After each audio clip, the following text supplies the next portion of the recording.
Tsy atsika fa ny fahasoavan'Andriamanitra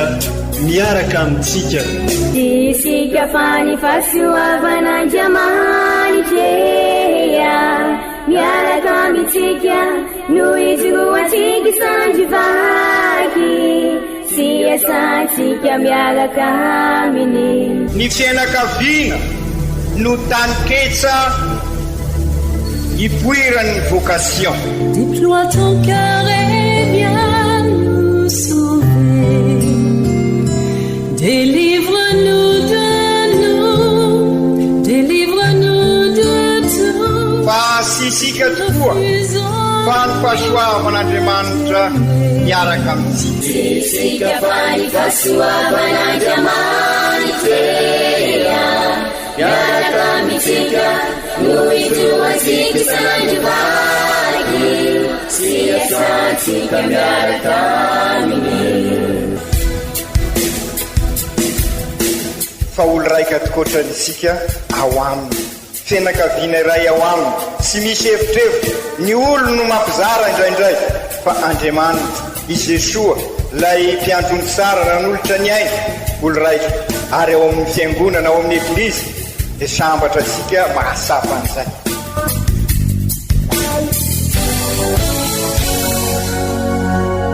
Olo araiky atsika atambatry ny fanahy masina kamiray, olo araiky ao amin'ny Kristy. Fandaram-pampianarana iaranao amin'ny son excellence Monseigneur Benjamin Marc Caramarson eto amin'ny radio Fania.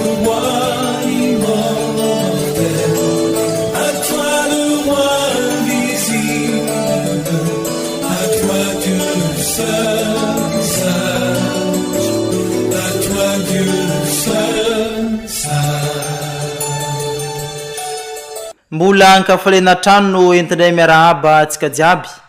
izay magnaraka trano radio faniry amin'izao fotoana izao. Naiza ny toerana misy antsika ka afaka mandray ity radio faniry, radio manambatra antsika olo araiky ity. Mitoy ny fandalinantsika ny finoantsika amin'izao alahady tsotra mandavantaogno izao. Mitalao ny fanahy masina mandrakariva koa antsika mba ho vavolombelony ny finoana atrezatreza sy ho tena ampivahiny ny fanantenana tokoa. Amin'ity alahady tsotra fahafito mandavantaona ity dia omeny eglizy loha hevitra antsika dia ny hoe soavy ireo tsy tiantsika. Ndeha aroraisintsika ireo vaky teny masina omeny eglizy antsika amin'ity alahady tsotra fahafito mandavantaona taona dia ity izay arahin'ny fampianarany ray aman-drenitsika dia Monseigneur Archevêque Benjamin Marc Caramarson.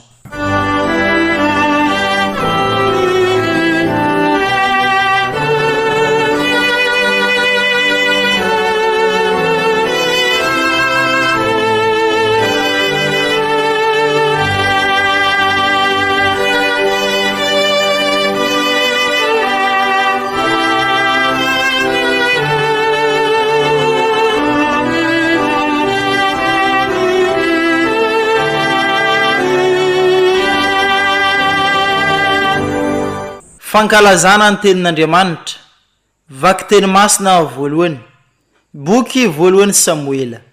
Tamin'ny zanandro zany dia nitsangana i Saola ka nidina ka nanefitra Zifa mba amin'ny 3 arivolahy voafantina tamin'ny Israely itadany Davida ananefitry ny Zifa. Alina nona tongavany Davida sy i Abisai tany amin'ny vahoaka ary nty i Saola nandry tao afovoan'ny toby ka natora. Ary nilefi ny tsatoko tamin'ny tany teo anilany ondana. I Abnera sy ny vahoaka mandry manodidina azy dia hoy Abisai tamin'ny Davida, voaidiny tompo eo an-tananao ity ny fahavalonao anio, ka ankehitriny mba aveloa kely re asiako amin'ny lefina izy dia ataoko miboraka amin'ny tany amin'ny ndray mamely monja fa tsy iverenako fanondroany. Fa hoy Davida tamin'ny Abisai, aza mamono azy, fa iza moa no aninjatanina amin'ny vahositry ny tompo ka ho afamena tsy ho voasazy. Dia nalainy Davida ny lefina sy ny fitoeran-drano teo anilany ondany Saola dia nandeha izy ireo. Tsy nisy olona hita azy, tsy nisy nahalala, tsy nisy nahatsiaro, fa natory daolo izy rehetra fa nandatsahany tompo torimaso nandrenoka azy izy ireo ny ampitina tanan-dafy davida ka nijanona lavitra teo an-tampony tendrombohitra nisy elanelany lavitra nampisaraka azy roa tonta ny teny davida nanao hoe indro ny lefina ry mpanjaka ny ray amin'izatovinao no oka aka azy aty samby hovalian'ny tompo araka ny fahitsiana amampahamarinany avy fa efa natolotry ny tompo teo an-tanako ianao androany nefa tsy nety naninjitra ny tanako tamin'ny vaositry ny tompo aho zany ary ny tenin'ny tompo isoriny any Andriamanitra.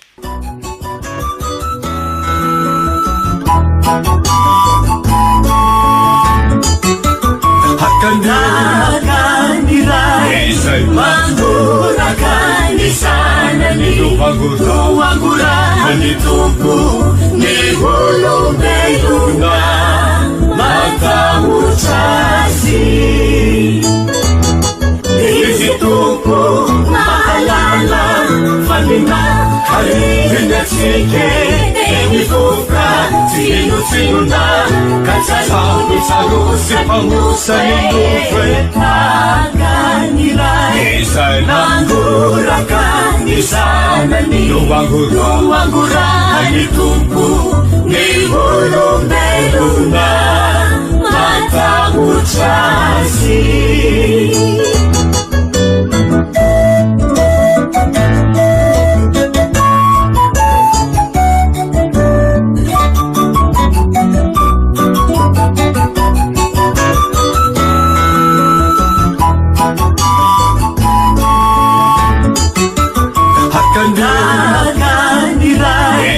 Mangurakani sana ni Nuangurani tumpu Ni hulumbelunga Mata uchasi Fanisika hulumbelunga Funika suena saye Yetindiuta Emanzaluna Tutitetu Anguni Mabunyo Mangurakani sana ni Nuangurani tumpu Ni hulumbelunga Mata uchasi. Vaky teny masina faharoa taratasy voalohany masinda Paoly apôstôly ho an'ny kristianina tany Korinto. Ry kristianina avana iadama lehilahy voalohany natao aina mahavelona fa iadama faharoa kosa natao fanahy mahavelona tsy niara-panahy anefa no atao voalohany fa ny mananaina fotsiny vao ny ara-panahy avy amin'ny tany ny olona voalohany ka tany fa avy amin'ny lanitra kosa ny olona faharoa ka lanitra manahaka ny tany izay rehetra tany ary manahaka ny lanitra izay rehetra lanitra ary toy ny nitondrantsika ny endriky ny tany no hitondrantsika ny endriky ny lanitra koa izany ary ny teny ny tompo isorana ny Andriamanitra.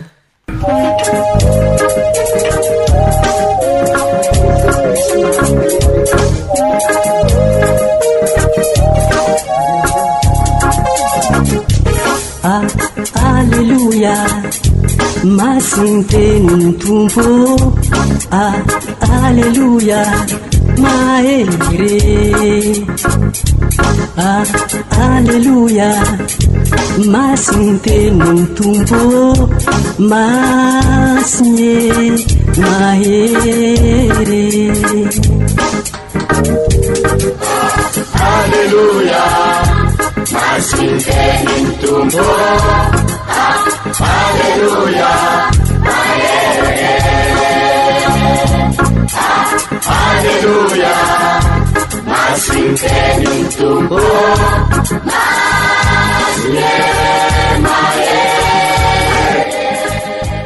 ombantsika mianakavy aneny tompo ho tanteraka tokoa any izany ny evanjely masina de Jesosy Kristy tompontsika araka ny soratany masinday Lioka voninahitra ny eo anao ry tompo. Tamin'ny zany andro zany dia niteny tamin'ny mpianany Jesosy nanao hoe, izao no lazaiko aminareo izay miheno ahy, tiavo ny fahavalonareo, manaova soa amin'izay mankala anareo, misora n'izay manozona anareo, ary mivavaha ho an'izay manisy ratsy anareo. Raha misy mamely ny takolakao anankiray, dia tolory azy koa ny ilany. Ary raha misy maka ny lambanao, aza sakanana na halainy mba amin'ny akanjonao aza. Omeo zay rehetra mangataka aminao. Ary raha misy mifoka ny anananao, dia aza mitaky izany amin'ny intsony. Izay tianareo ataony olona aminareo,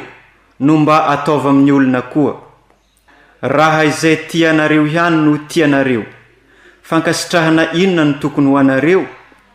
Fa na dia ny mpanota aza tia izay tia azy koa. Raha izay manisy soa anareo ihany no asianareo soa, fankasitrahana inona moa ny tokony ho anareo? Ary raha izay antenenareo hanonitra ihany no ampisamborinareo, fankasitrahana inona moa ny tokony ho anareo? Fa na dia ny mpanota koa aza mampisambotra ny mpanota ihany, mba handraisa ny toraka izany. Fa ianareo kosa, tiavo ny fahavalonareo, manaova soa ary mampisambora tsy manantena valiny. Dia ho lehibe ny valisoanareo, ary ianareo zanaky ny avondrindra, dia ilay tsara fo amin'ny tsy mpankasitraka sy ny ratsy fanahy. Aoka ho mpamindra fo tahaka ny renareo mpamindra fo ianareo. Ary aza mitsara, dia tsy ho tsaraina ianareo. Aza manameloka, dia tsy hoe lohina ianareo. Mamela, dia avela ianareo. Manomeza, dia homena ianareo. Fatra tsara, mifatratra, sady mihintsana no avoloha no homena ho ao ampifoanareo. Fa izay famarana na maranareo ihany, no hamarana ho anareo koa. Alleluia, masinteni mtumbo. Alleluia, Alleluia, masinteni mtumbo.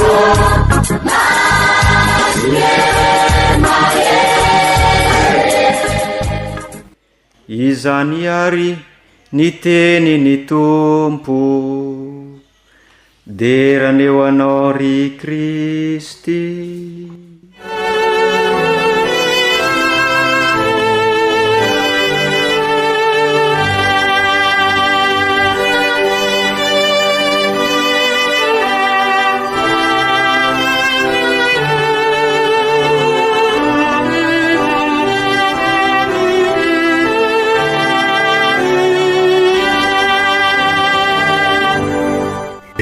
Kristiana ava malala, averimberitsika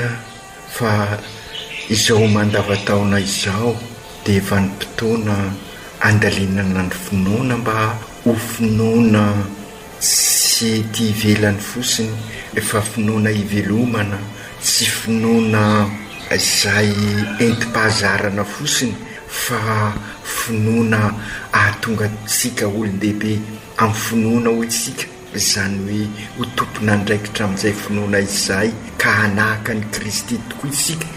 ho kristianina azo tafandraina, hoy ny vavaka fanaosika isaky ny izao sinoda izao. Zany hoe sy ho mpitazana na mpitandamba fosiny isika, na ho spectateur, fa tena acteur ho isika, tena mpikatroka tokoa, ka tonga tsika irosy lalindalina koa amin'izay fandresana tanana ny finoana izay. Ary izay no kenden'ny eglizy amin'izao vanim-potoana mandavataona izao. Ka izay indrindra ry kristianina ava malala, ny foto-kevitra amin'izao alahady fafito mandavataona izao dia mikasika ny fiainantsika andavanandro tokoa, ny fifandraisantsika na amin'ny zavaboary zany na amin'ny sika samby sika indrindraindrindra na amin'Andriamanitra dia sy inona fa ny fifamelana ny famelana anisan'ny toetran' Jesosy izay tena manaitra tokoa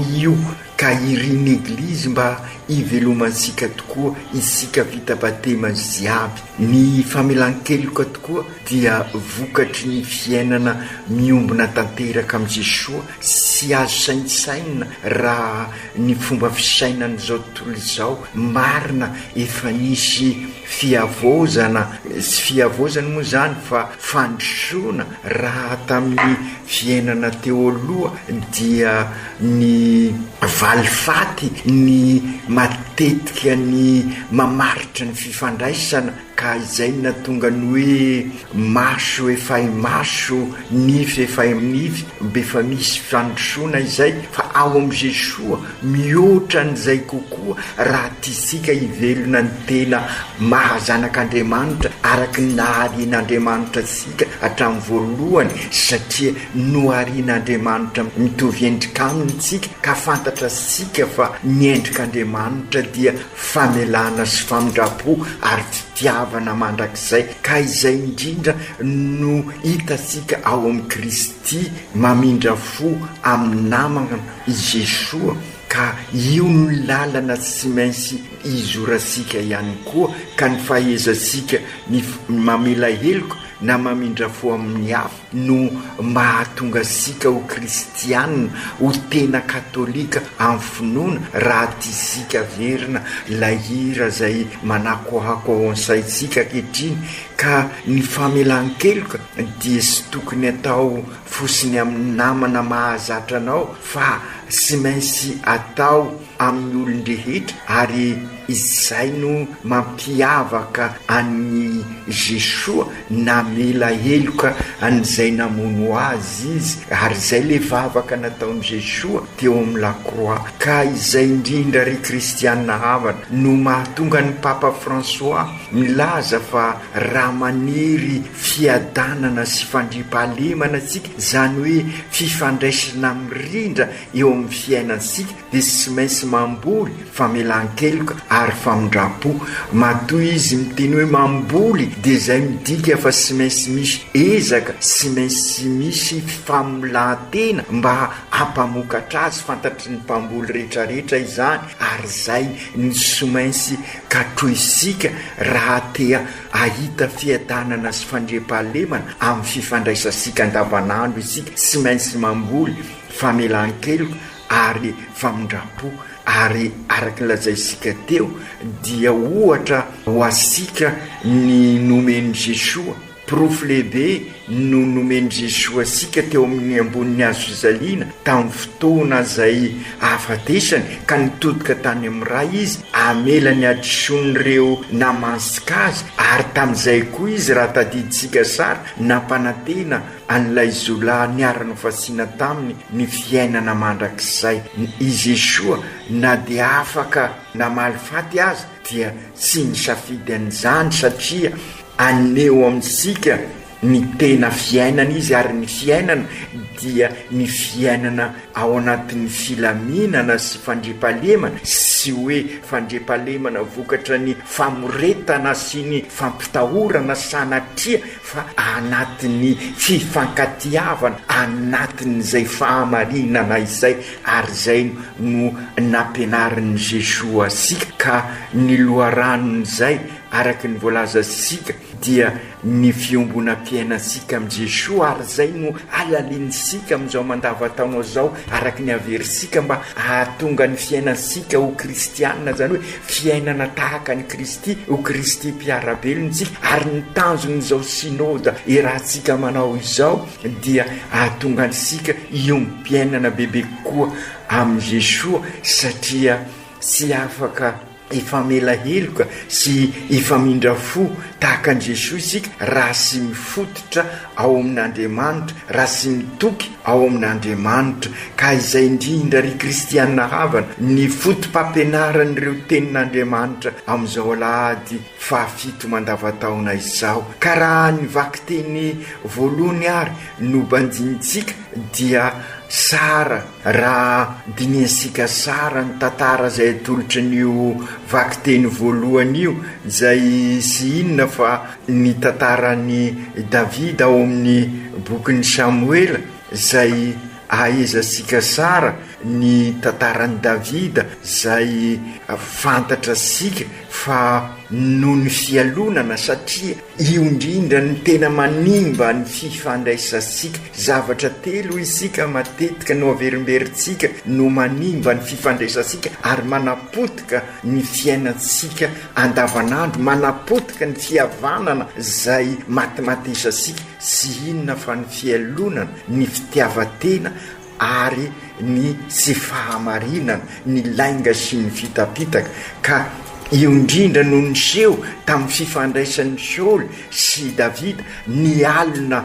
an'i Davida i Saoly, ary izay natonga azy naniry sy nikasaka hamono an'i Davida, ary indrisy mbola mitranga izany hatramin'izao. Ka maro mitetika nampiasainy amelezana an'i Davida, kanefa araky ny averintsika matetika raha manao ny asa n'Andriamanitra itsika dia Andriamanitra no manao ny asa tsika. Ka izay indrindra no avovonzy any Davida, ka na dia eo aza zay tetika rasy zay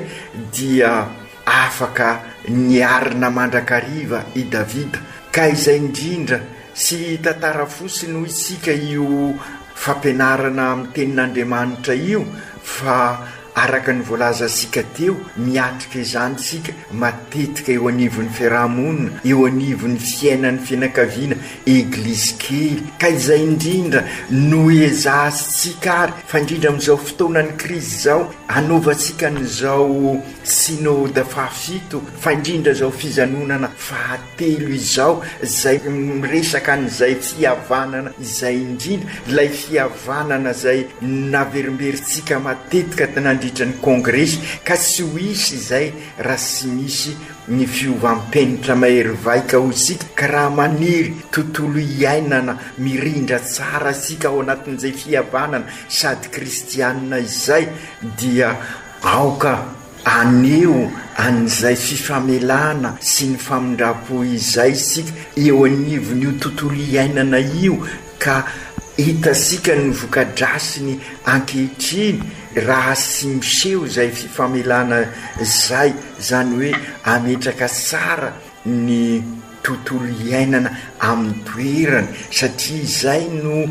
lalana voalohany ahafahasika mifamela heloka sy mifamindra fo, ametraka tsara ny tsirairay amin'ny toerany. Ka raha izay koa amin'ny tontolo-piainana sy amin'ny tontolo-pinoana sy tanteraka zany raha sy manjaka ho isika teo zay fifamelana sy famindrapo izany. Anisan'ny antony anatanterahasika ny synode izay ho sika ka angatahasika ny fanahy masina mba hiroso amin'ny fifampisimbinana tokoa isika, hiroso amin'ny fifanasoavana ary hikasaka mandrakariva ny fiombonana ao anatin'ny fahamarinana fa lavitra ny fiasaram-belatsia. Ry kristianina havana, ndeha arodinisika lalindalina koa io vaky teny voalohany io. Araky ny tantara dia nivadika ny rasa eto, ka Saoly indray no azon'ny Davida ary azon'ny Davida hovonoana. Sy zany nefa nataony Davida fa namela heloko izy, ary na ny miaramila niaraka taminy aza dia sy nahazo ny dikany nataony, satria ny tadiaviny ny Davida dia ny fampitoniana. Zany hoe ao anatin'izay fampitoniana izay ny apaisement no ahafahana manorina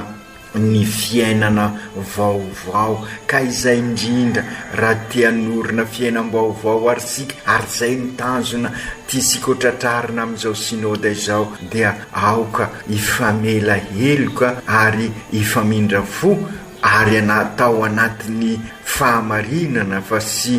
fiasaram-belasi ka izay indrindra ry kristianina havana manome ohatra ho ansika tokoa ary ity tantara ty mba hahafahasika makatahaka izay nataony davida zay amin'ny famelan-keloka atao amin'ny mpiarabelona diso tamitsika fa indrindra amin'ireo izay ny fofo ny aintsika ka hiverisika ho fahavalo mitaky finoana lalina any kristy ny famelan-keloka sy ny fitiavana ny fahavalo mampasiaro ihany koa ny zava-nisy tamin'ilay olona seka hamono mitifitra any papa Masindray Joany Paoly faharoa izay niekeloka ka navelan'ny papa na dia fantatra ny azy fa tady amono azy ry kristianina havana manamafy io toetra io Jesosy Kristy ao vaovao mafaly marina mety mafy de mafy ny teniny enjana misy azy kanefa mazava de mazava asy misy olakolaka araky ny fantatra atsika moa tsy mba mpanao kobaka mba avy Jesosy toy ny mpanao politika mampanantena nefa tsy hita nyzay vokatrin'izay so ihany fa sy tahaka zany Jesosy ka hoy izy amintsika tiavo ny fahavalonareo manova soa amin'izay manenjika anareo enjana izany teny zany satria raha ny mason'izao tontolo izao no izerena dia ny fahavalo dia ny atao dia ny andrimbaka azy nefa eto asain'i Jesosy anao soa amin'ny fahavalo sarotra mety sarotra izany raha ny saisika olombelona fosiny no entina natanterahana azy ary mety manahirana tokoa ka izay indrindra no ilaina ny finoana ary izay no lalana ampisy ny fifandraisana mirindra araky ny voalazantsika teo fa raha te hanaradia an Jesosy tokoa isika raha te ho mpianany dia io ny lalany atoriny amintsika ary io indrindra aza no nanaitra any Gandhi zay sy kristianina fa hoy izy hoe itiny ny tena lalan'ny fiainana ary de zay natonga azy ho apôstôly ny non violence ary nampianatra an'izay teo manodidina azy izy fa io fifamelan-keloka io no ahafahana manorina fiarahamonina ampandrindra n'izay fifandraisasika izay satria sy lozan'ny rongorogno ny fiarahamonina ka raha olana goavana araka ny fiheveratsika azy ka miteraka fifandonana dia aoka sy mainsy anatiny izay apaisement vokatry ny fifamelan-keloka izay no ahafahatsika manarina reny problème sy olana maro eo amin'ny fiarahamonina sika na eo anivon'ny fianakaviana ka mahatonga an'ireny ady ary indrisy aza lasa lavo misy masahy sy mandevy maty misy azy ka aoka raha tisika no ho tonga anatin'ny fifandraisana vaovao dia sy mainsy ao anatin'izay fifamelana sy fifamindram-po izay no anorenatsika ny fifandraisasika marina araky ny averimberitsika teo mety mora mpitenenana ny famelan-keloka ny famelana ny adison'ny hafa fa sarotra de sarotra ho isika ny manatanteraka azy isika olombelona manko de manana ampo matetika ka mahatonga sika sy afaka hidina ambany fa anambony fiainana foana sy manana fanatrehetena ka izay indrindra no fampianarana ataon'i Jesosy amintsika eto dia ny ananasika fanetretena sy fahasorana ary ny fahamarinana ka aokary iodinisika sara ary ho alalinitsika ny sinôda ho tonga amin'izay toetra izay sika satria mampalahelo sy mahavaky fo ny toezavatra fahita sy fandre matetika ankehitriny amin'ireny ady lova ady tany ka noho ny fialonana ho isika noho ny lolopo noho ny sy fahamarina noho ny fitiavatena dia mikorontana ny fiainantsika ary milaza miara-mahita isika mahita n'izao zava-misy izao ary izay no mahatonga ny krizy ka izay indrindra mananatra sika Jesosy amin'izao alahady fahafito izao fandrindra ny fiesika ataon'i Jesosy eto ka okary hivelona n'izay afatra Jesosy izay sika ka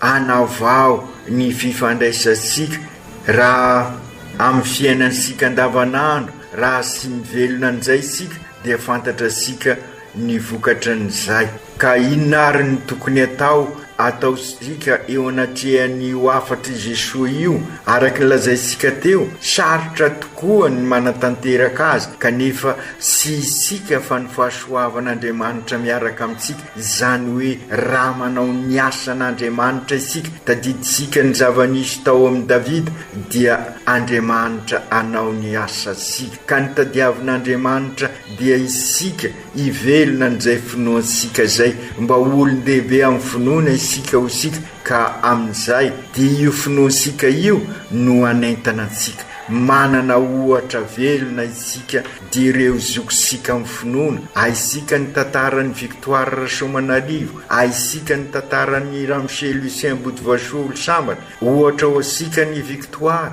namaly ny rafivaviny izay nahita ny soa nataony Victoire taminy ka ny angavy andrandrika izy tsy hitady vehivavy hafa isony fa sy misy vehivavy sara mihoatra ny Victoire izay ny vokatry ny fifamelan-keloka sy ny famindrapo ka raha izay koa no nataony Lucien Boudvachol ary araka ny fantatra sika moa dia raha be fihavanana no anarana nomen'olona azy satria dia sy nisahatra nampianatra an'izay fihavanana sady kristianina no malagasy izay izy tao anatin'ny fifamelan-keloka sy ny famindrapo araka ny fampianaran'i Jesosy antsika ao amin'ny evanjely sy amin'ny fiainana namela ireo namono azy i Lucien Boudvachol ka tahaka ny Masinday Etienne izy nivavaka ao an'ilay mpanjaka nampamono azy izay nibebaka tateorina ary natao batemo ry kristianina havana anontany tena sika hoe ahoana no afana manatanteraka an'izany rehetra izany nomen'Andriamanitra fanaim-pitiavana isika ka afaka mifamela heloka sy mamindra fo izany indrindra no antitra terin'ny vakiteny faharoa ao amin'ny taratasin'ny Masindahy mbola manandaza ao amintsika ilay Adama fahiny hoy Masindahy fototry ny fahotana ka raha sy mibebaka isika dia io Adama fahiny io no manjaka fa raha mandray ny fanahy masina koa isika hoy Masindahy amin'ny vakiteny faharoa ny kristianina dia mivelona any Adama vaovao ka ny Adama vaovao dia i Jesosy Kristy ka izy no lalana mitondra antsika makany amin'izay fifamelan-keloka sy ny famindrapo izay ary izy efa nandresy ny rasy ka raha miaraka amintsika dia andresy ny rasy izay sy midika hoe mandeha ho azy io no averimberitsika matetika ady sady dia ny fiainana ady amin'ny rasy dia makany amin'ny fiainana izay mitondra amin'izay fifamelan-keloka sy famindrapo izay ka mampisy fiainana mahazanak'Andriamanitra mirindra ka io ihany koa ary no mahatonga sika manambara hoe tandremo disy ady atrehana isika fa ny matetika isika sy ny rasy no edivana ka ny olona ka izay no mahatonga nyreny korontana maro eo amin'ny fiainansika ka izay indrindra ry kristianina havana ny amaranan'i Jesosy ny teniny ao amin'ny evanjely dia mananatra sika mba ivelona n'izay fitiavana izay mba sy hoe kristianina anarana fosiny isika fa miaina kosa ny maha-kristianina sika tanteraka amin'ny ataosika rehetrarehetra noho izany no mahatonga an' Jesosy eo mpamaranana maheza mamindra fo aza misara aza mananameloka ny hafa mamela mba ho voavela ny herokareo raha atao amin'ny teny hafa zany aza misara fa manatsara mba afahantsika manorina an'izay fifandraisana vaovao izay inona ary ny tiany Jesosy lazaina amin'izany rehetra zany sotra ihany ny famarana amaran'Andriamanitra ho asika dia ny famarana ny fitiava ny famindrapo ny fiantrana ny hafa araky ny hitasika ao Matio 5:20 ka okary ivelona n'izay fifamelan-keloka sy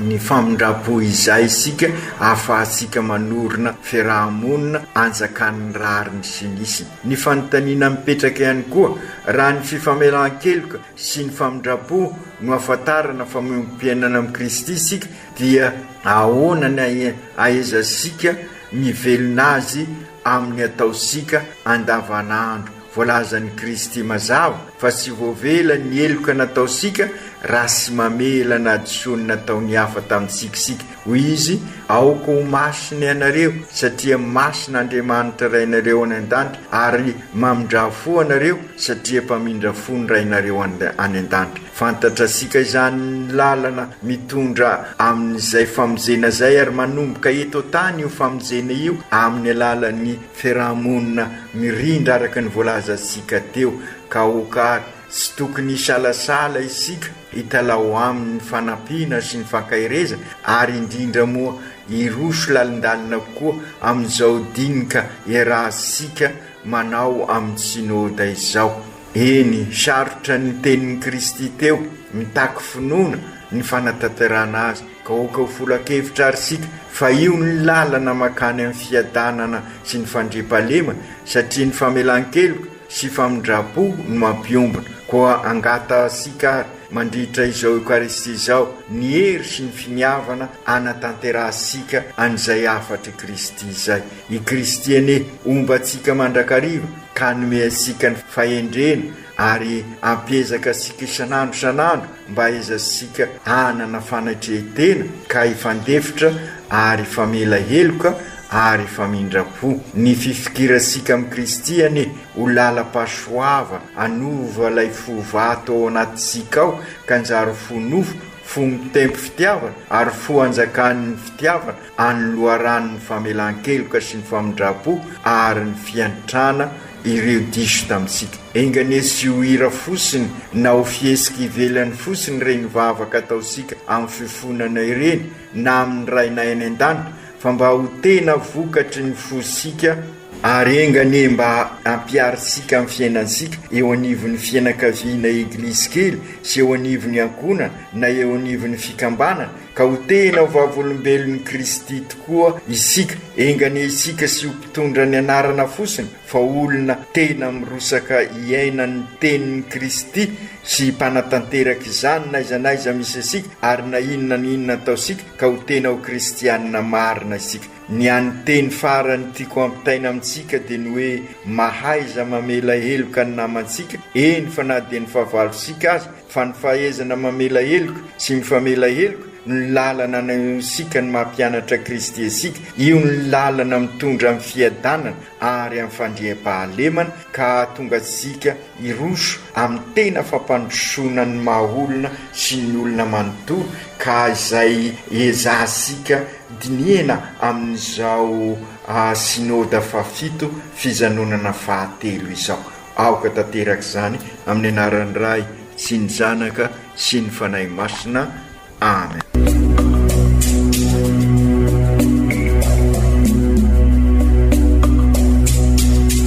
Tsy atsika fa ny fahasoavan'Andriamanitra miaraka amintsika.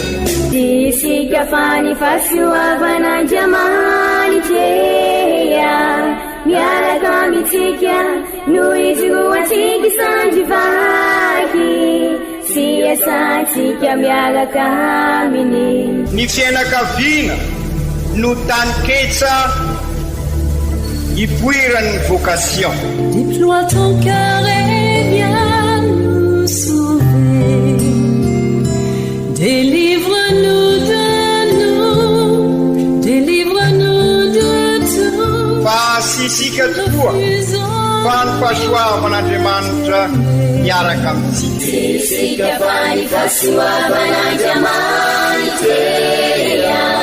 miaraka amintsika no izoatsika isandrivaky, sy asantsika miaraka aminy.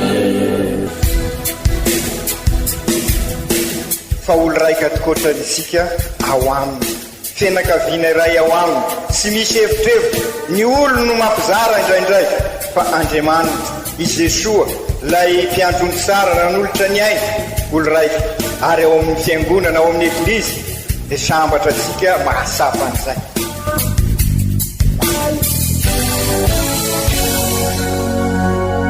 Olo araiky atsika atambatry ny fanahy masina kamiray, olo araiky ao amin'ny Kristy. fandaram-pampianarana iarahanao amin'ny son excellence monseigneur Benjamin Marc Caramarson